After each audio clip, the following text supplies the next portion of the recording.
All right, class, now let's take a moment to talk about Kirby's personal history. He was born Jacob Kurtzberg on August 28, 1917, and he is the son of Austrian Jewish immigrants growing up on Manhattan's notorious Lower East Side, living in a tenement building.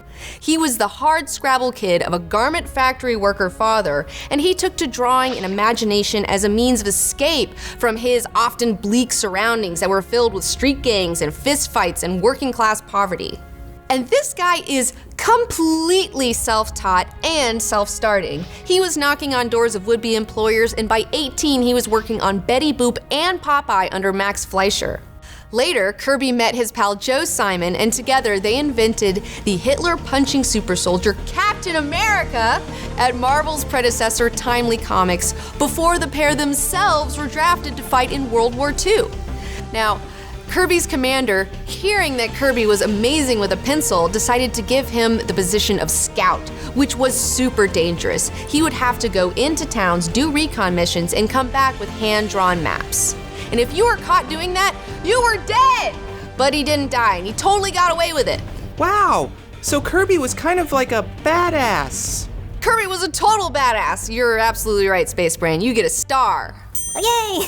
Simon and Kirby had had a brief stint at DC before the war and returned there afterward, with Kirby working on Green Arrow with writers Dick and Dave Wood, the same guys with whom he launched the Challengers of the Unknown, a team of 4 heroes who squabbled and joked while saving the world.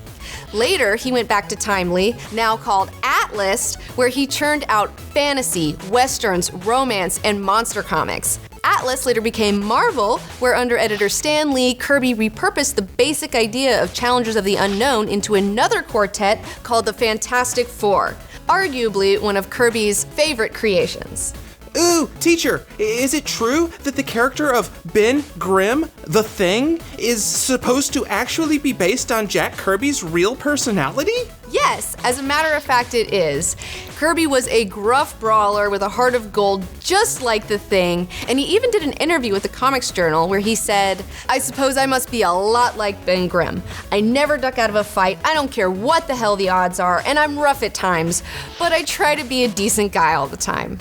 The Fantastic Four combined Kirby's understanding of the mean streets of New York and his love of the cosmos. He also loved history and mythology, which led to the introduction of Thor and Loki into the Marvel Universe. The Hulk wasn't far behind. Then came the Avengers, which allowed him to bring back Captain America. And then, of course, my personal favorite, the X-Men.